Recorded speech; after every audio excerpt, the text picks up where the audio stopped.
The girl behind the curtain, Jack, was not used to the silence of alien towns. On Earth, cities were loud. Here, everything was quiet, almost like the buildings were holding their breath. He was the only human in this small alien colony. People stared at him, but no one spoke. It didn't bother him much. He had come here as part of a peace program. Humans were trying to build bridges with other worlds. Jack was a builder of both houses and trust. Every day he walked to the market. And every day he felt it, that strange feeling. Someone was watching him. The first time he saw the curtain move, he thought it was the wind. The second time he saw fingers, thin, glowing fingers pulling it back for just a second. Behind the curtain he saw large eyes. Afraid eyes. They disappeared as fast as they came. He asked the shopkeeper, "Who lives in that house?" The alien frowned. "No one worth speaking of," he said. "Leave her be. Her? She is shame, cursed. Not for your kind." Jack didn't ask more, but he looked at the house each day. It was always closed, the windows covered. The door never opened. But he felt it. Someone was watching. Someone hiding. A week passed. Jack left a small flower near the door. It was from a human seed he carried with him. Bright yellow. It looked strange in the dusty red of the alien soil. The next day it was gone. He smiled. He left a small piece of fruit the next time, and a tiny paper folded in half. On it, he wrote, "Hello." The next day, the fruit was gone, and the paper had a reply, scratched in strange alien letters. But Jack had studied the language. It said, "Why?" Jack wrote back, "Why not?" So began their silent talks. Each day, he left something.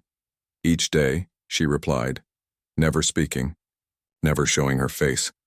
Until one day he found a drawing instead of words. It was rough but clear. It showed a man, him, with a smile. She had drawn his smile. He looked up at the window. The curtain didn't move, but he raised his hand anyway. A quiet wave, maybe she saw it. The next day something changed. He found no message, no gift, no sign. Worried, he knocked gently on the door. Nothing. He waited. Still, nothing. But as he turned to leave, he heard it. A soft sound, like cloth moving. He turned back. The curtain moved, and this time it opened just a little. He saw her face. Half of it was hidden in shadow. The other half was lit by the setting sun. Her skin was soft with strange glowing marks, scars. Her eyes were wide, afraid and sad. She didn't speak, didn't blink. Jack smiled, not too wide, not too fast. "Hi," he said softly. Her lips trembled. She opened her mouth but closed it again. Then the curtain dropped. Jack stood there a moment longer, then left. Behind him, the curtain moved once more. Just a little. Later that evening, Jack heard whispers. 2 alien children passed by his home. The human spoke to the cursed girl. One said. He smiled at her. The other added. They laughed like it was a joke, like it was impossible. Jack didn't laugh. He looked out his window at the small house with the curtain. What kind of world teaches someone to hide like that? He returned the next day. No gift, no paper, just Jack. He sat on the ground outside her house and began to hum an old human song, soft and warm. After a few minutes, he stopped. He stood up, ready to leave. But then, the door opened, just a crack, and something rolled out. A small stone, carved. He picked it up. On it, scratched in simple lines, was a word in her language. Thank you. Jack looked at the stone for a long time. Then he smiled. He didn't know her name. He didn't know her story. But he knew one thing: someone who hides that long is not dangerous. She is just hurt. And maybe he could help her heal. Touched by kindness, the stone stayed with Jack. He kept it beside his bed like a treasure. Not because it was valuable, but because someone who feared the world had sent it to him. It meant trust. Small, Silent trust. He returned to the house the next morning. This time he brought nothing. No flour, no food, no message, just himself. He sat near the wall of her house, close to the window with the curtain, and he spoke, quietly, calmly. "I don't know your name." He said, "Oh, but I think you're not cursed." No answer. He continued, his voice soft. "On Earth, people get scars, sometimes on the outside, sometimes inside. Both are real. Both hurt." The curtain moved, but only a little. "If you want me to leave," Jack said, "I will. But if you don't, I'll come back tomorrow." And he left. The next day he returned again, and the next, and the next. Sometimes he told her about Earth, its blue skies, its storms, its cities full of people and lights. Sometimes he hummed old Earth songs. Sometimes he just sat quietly. One day when he sat down, he found something waiting for him, a drawing. Another one. This one showed two figures, hers and his, sitting side by side. No curtain between them. His heart skipped. She was trying. On the fifth day, Jack spoke about fear. "On Earth, some people are scared of the dark," he said. "But others are scared of being seen." He looked up at the curtain. "Which one are you?" For a moment, nothing moved. Then, slowly, the curtain opened, wider than ever before. She stood behind it, not fully out, not fully hiding. Her name came out like a whisper. "Salia." Jack stood. Not too close, not too fast. "Salia," he said gently. "That's beautiful." She shook her head. "Not here. Not anymore." Her voice was soft, broken, like someone who hadn't spoken in years. Jack didn't argue. He only said, "Then let me speak it, because someone should." Salia didn't open the door. Not yet. But from that day, she sat behind the curtain, and she spoke. Each evening, Jack would come, and she would listen. And sometimes she would ask questions. Why do humans smile so much? Why do they touch so often?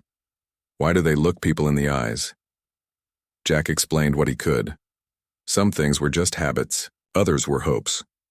When we look at someone, he said, we're saying, "I see you, and you matter." Salia was quiet for a long time. "No one has looked at me like that," she finally said. "Not since the shame." Jack leaned forward slightly. "What shame?" But Salia's curtain fell again and the window closed. He didn't see her for 2 days. No answer, no sound, no drawing. He worried. On the third night, he knocked on her door, just once. No reply. But as he turned to leave, he saw something strange, a red mark, painted onto her door. He didn't understand at first, but an old alien woman passing by saw it and spat on the ground. "Shame mark," she muttered. "They placed it again."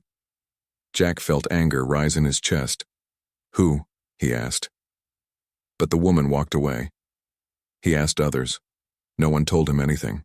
Or worse, some smiled cruelly. "She deserves it," one said. "She failed the ritual."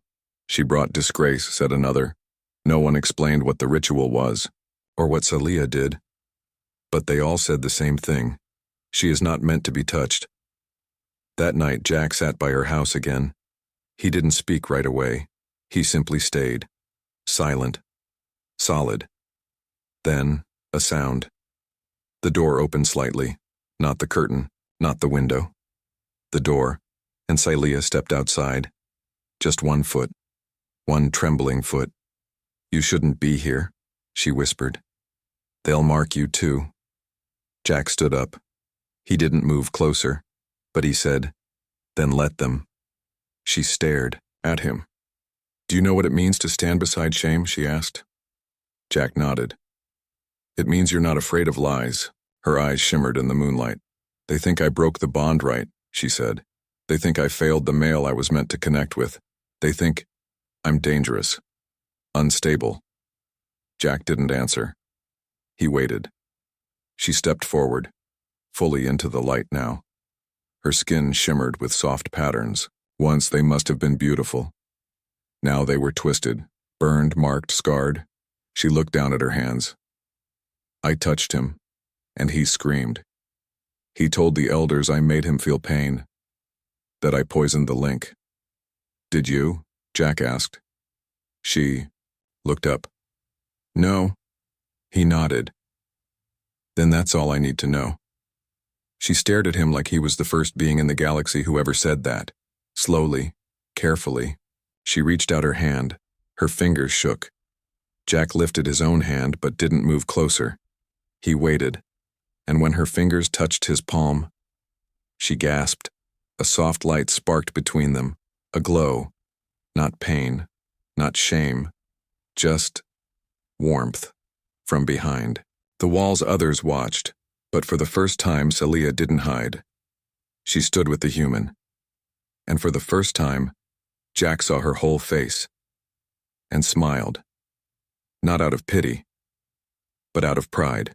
The bond she fears. Jack couldn't sleep that night. He kept thinking about the way her fingers had touched his, like she expected pain, like she expected fire, but it was warmth. Soft.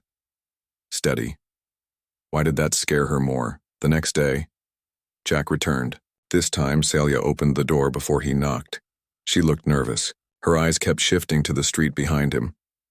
You shouldn't be here, she whispered. I told you yesterday, Jack said. I'm not afraid. You should be, she replied. You don't understand what happened. He stepped closer. Then tell me. Celia looked at the ground. Her voice shook. When our people reach bonding age, we are paired, not by love, by the right. The elders choose. They say the right links us, mind to mind, skin to skin. Jack listened closely. He had heard of such things in other alien cultures, but not like this. My bondmate rejected me during the link, she said. He said my touch was wrong, poisoned, said I burned his spirit. Jack frowned. But you didn't? No, she said. But in my world, truth doesn't matter, only what others believe. He nodded slowly. And they all believed him. They still do, she said, even after he died. Jack froze. He's dead? She nodded. He broke the bond himself. It's dangerous, painful. The mind rejects the body. Some don't survive it. But they blamed you. Her voice was hollow. Always. Jack sat with her inside the small house for the first time. The room was quiet. Her walls were covered in old carvings and half-burned sigils, reminders of the life she once had. She touched one of the marks and whispered, "This one was for hope." Was? Jack asked. Erased it myself, she said. Hope became dangerous. Jack looked at her, really looked at her. She was more than just shy or afraid. She was marked by a culture that turned its back on her. He had to know more. What happens if you bond again? He asked carefully. Her whole body went still. It would be forbidden, she said. But possible. She gave him a long look. Yes, but no one would accept it, not even you. Why not me? She stood up quickly, angry now. Because it changes everything. She snapped. If we bond, you'll feel what I feel. You'll see what I've seen, my fear, my pain, all of it. It doesn't go away. It passes into you. Jack didn't back away. He just said, maybe that's not a bad thing. That night, he left, but only after promising to return again. When he reached his room, he found something strange. His communicator buzzed. A message from an unknown source. Stay away from her. She is not yours to touch. We are watching. He stared at the screen. His jaw tightened. He knew what this was. A warning. A threat. Someone knew. Someone didn't like what was happening between him and Celia, and they were close. The next day, he told her. Celia wasn't surprised. They don't send warnings to protect you, she said. They send them to test you, to see if you'll run. Then they'll be disappointed, Jack said firmly. But Celia didn't look relieved. They'll do worse than threaten you now. That night it rained. Jack came anyway. But this time Celia wasn't waiting. The door was open. The room inside, empty, a broken vase on the floor, crushed stones, no drawings. "Celia?" Jack called out. No answer. Then, a sound from behind him. He turned and saw a figure in the rain. Tall, cloaked, not Celia, but someone from her world. The voice was cold. "You don't belong here, human." "Neither do you," Jack said. The figure stepped forward, eyes glowing.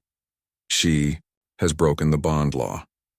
Now she breaks the boundary between species. It will not be allowed." Jack clenched his fists. "You don't get to decide that."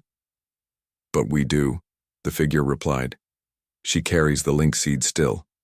And if it attaches to you," the figure's voice turned sharp, "you will never be free of her, her memories, her pain, her exile. It will become yours." Jack looked at the empty doorway, then back at the figure. "Then I want it." The figure stared, silent, then vanished. Jack searched through the night, and just before dawn, he found her, curled beneath the old tree outside the city wall, her skin glowing faintly in the cold light. He knelt beside her, placed his coat around her shoulders. She looked up, tears in her eyes. "You should have left," she said. "It's safer." Jack held her hand. "You were never the danger, Celia." They were. A long pause. Then she whispered, "Do you know what happens if the link seed activates?" Jack nodded. "We become one, right?" She nodded. "You'll feel me. Hear me. Be part of me." He looked into her eyes. "Then let's begin." When minds collide, the stars were still out when it began. Jack sat beside her under the old tree, his hand wrapped around hers. Their fingers touched skin to skin. Quiet at first, then heat, then light, then everything changed. Jack blinked, and the world twisted. Not outside, inside. 1 second, he was under the tree. The next, he stood in a space that didn't look like any place on Earth. It was dark. Glowing lines floated in the air. Symbols moved across invisible walls. Everything pulsed like it was alive. He heard her voice, but not from her lips, from his mind. "Jack, can you hear me?" He turned. Celia was there. Not the same. In this place her body shimmered, half light, half thought. Her eyes glowed like the stars above them. "Where are we?" he asked. "In between," she said. "This is the bond space the link seed opened. So, we're connected now?" "Not fully," she said. "This is the first step. The test." "Test?" Jack frowned. But before she could answer, something screamed, not with sound, with feeling. Jack gasped and clutched his chest. What was that? Celia turned pale. Memories. Mine. And his. His? She nodded. My old bondmate. The one who broke the link.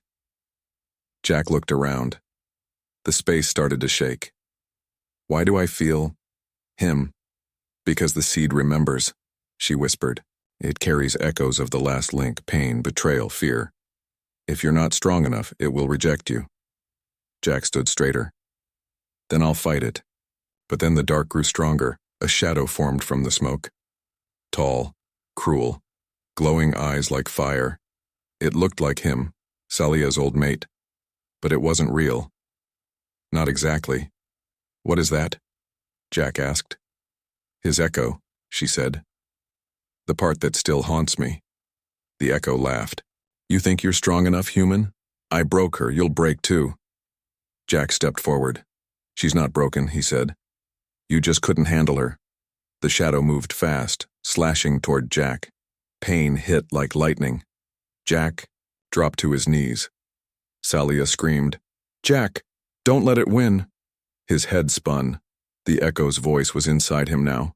Feel her shame, her scars, her secrets. Images flooded Jack's mind, a young Salia crying as elders marked her with rejection symbols, her running from her people cast out like a criminal, her trying to end her own life under a silent moon, her waking up, alone, always alone. Jack cried out, but didn't fall. Instead, he stood. He faced the echo and said one word, enough. And the shadow cracked. Light exploded through the bond space. And then, silence. Jack opened his eyes. They were still under the tree. Salia's hand in his, tears on both their faces. You saw it all? She whispered. Jack nodded, every part. And now you know what I am.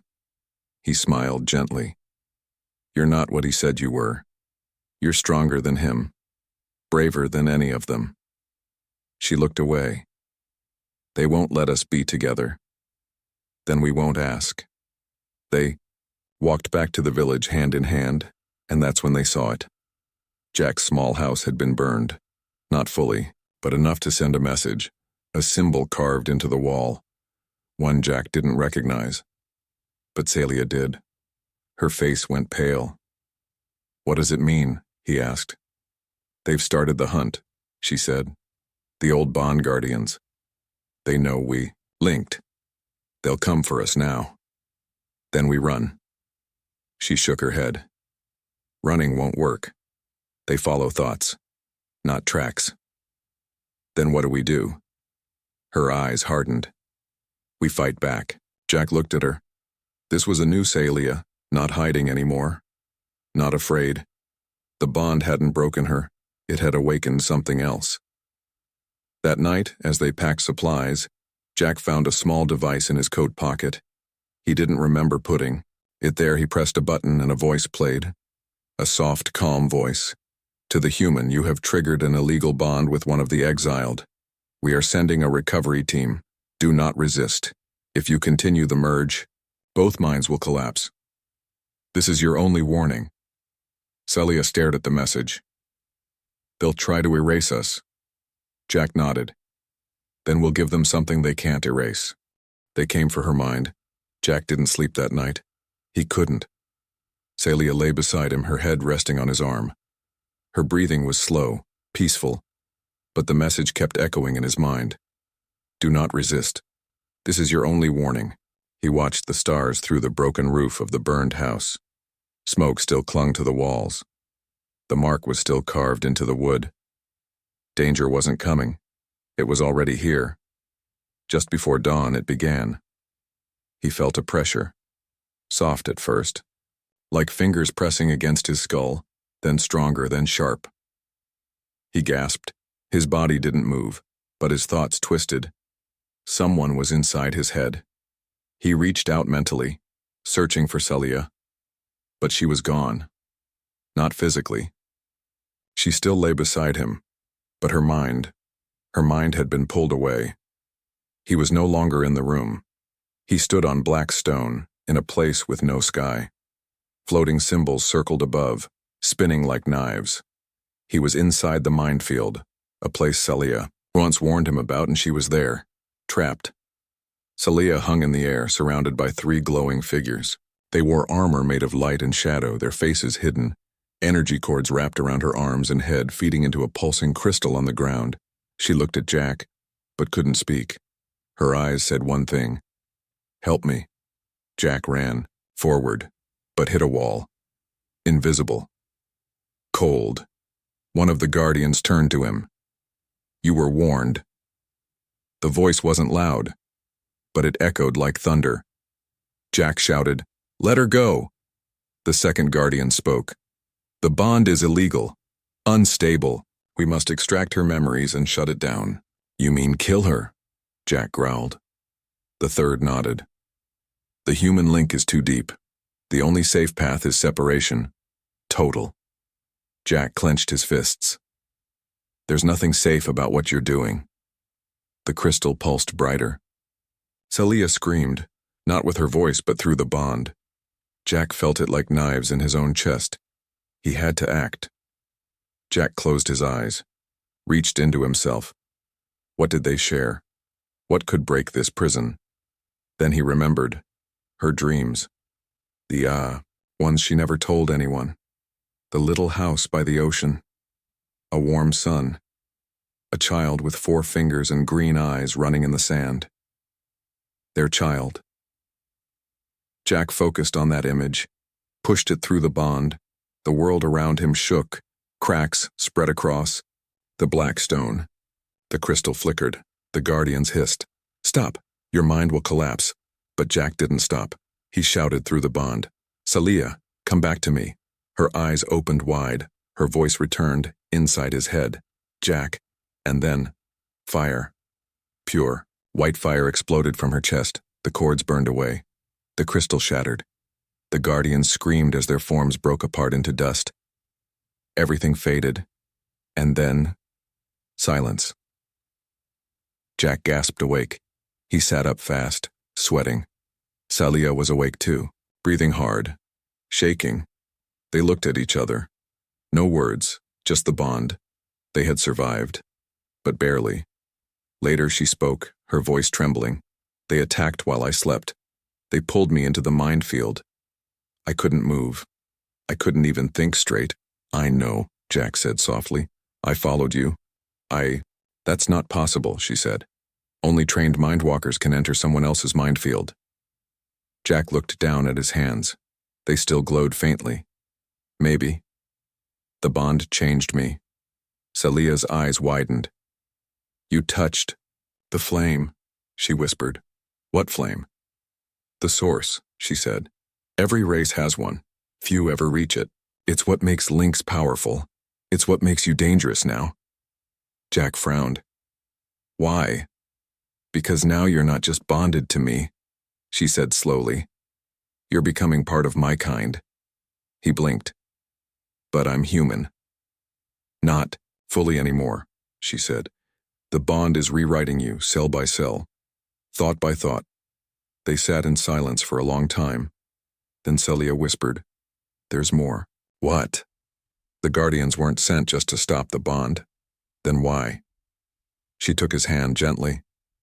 "They're afraid of what's inside you, of what you might become."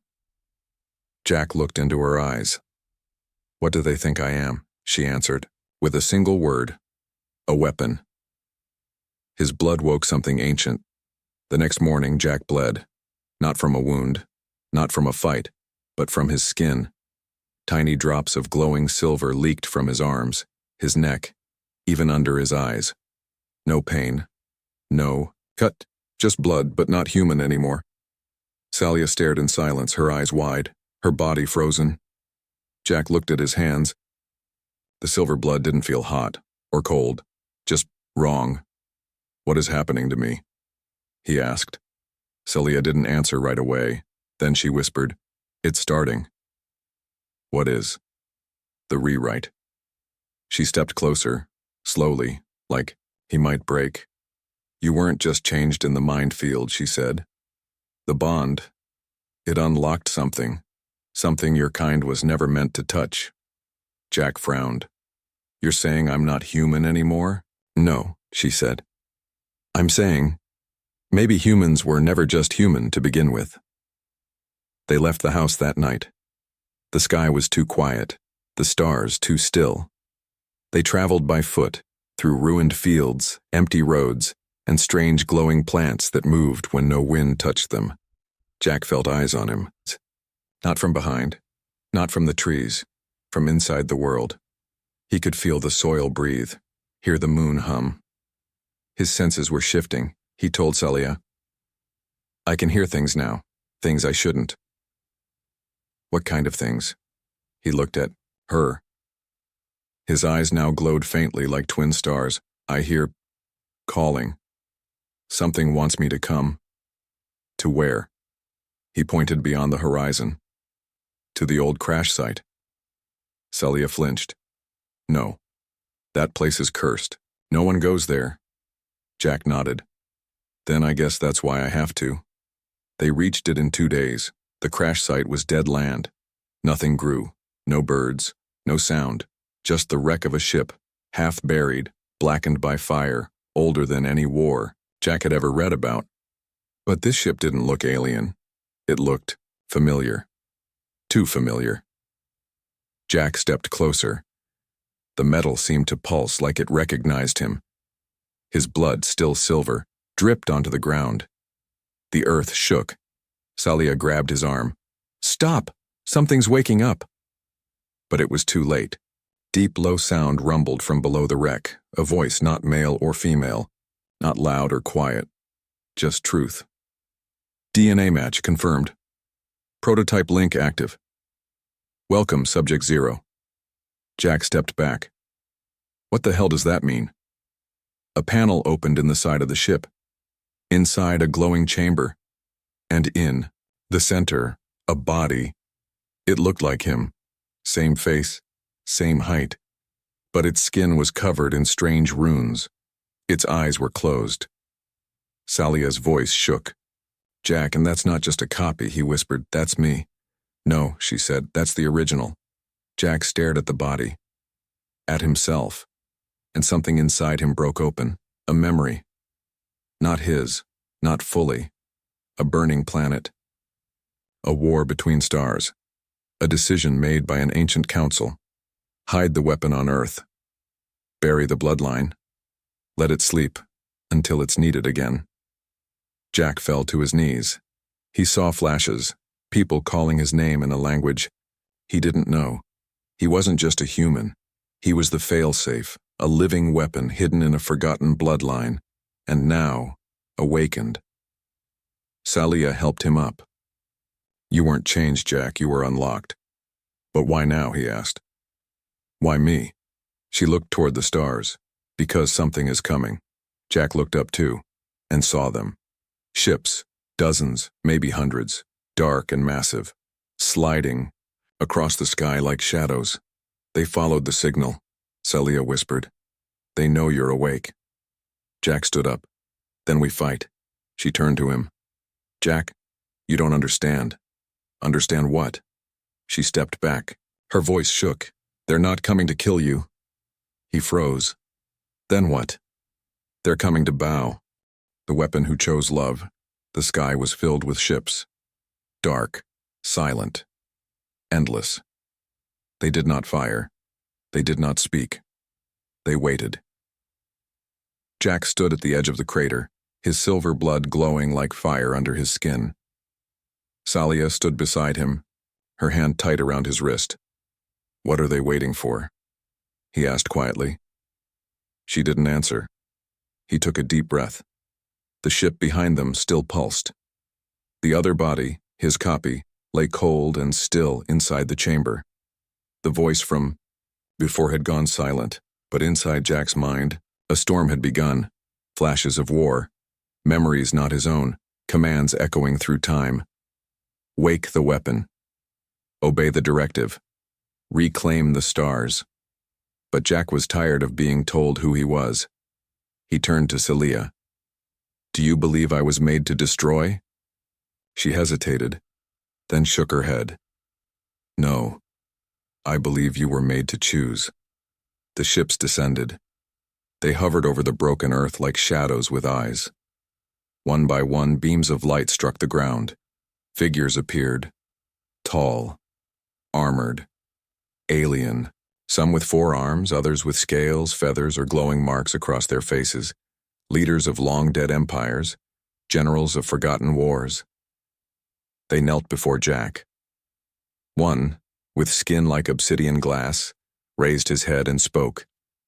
"You are the prototype, the final design. You carry the original blood, the will of the makers. We await your command." Jack didn't speak. He felt cold inside. Empty. They wanted him to lead them. To conquer, to finish a war that had started before Earth even had life, a war he had never agreed to. Salia looked at him. "They see power," she whispered, "but I see a man who held my hand when I was broken." Jack blinked, and finally, he knew. He stepped forward. "No, he said. The aliens looked up, confused. I'm not your leader. I'm not your weapon. The obsidian-skinned warrior frowned. You carry the ancient code. You were made to bring order. Jack shook his head.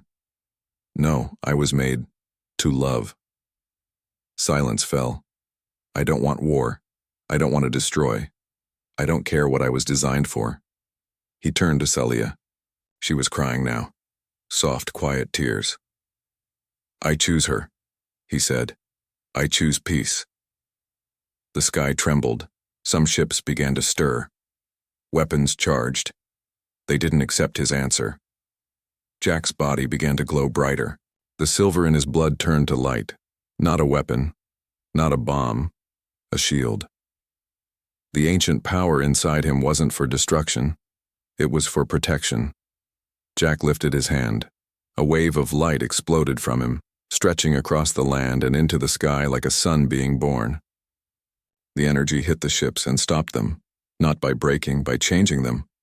The machines turned golden. The alien armor cracked, revealing the true forms inside, fearful, fragile, confused. Jack didn't hurt them.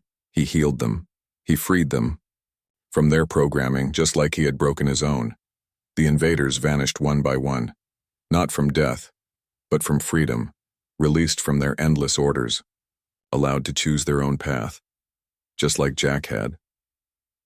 The next morning, the world was quiet again. Celia woke in the small house they had returned to. She found Jack outside, sitting under the early sun, holding a small flower in his hand. You didn't sleep? She said. He smiled. Didn't need to. I feel awake, really awake. She sat beside him. Will they come back? She asked. Maybe, Jack said. But this time I'll be ready.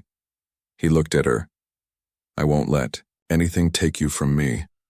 Celia leaned against him. I'm not going anywhere. They sat in silence.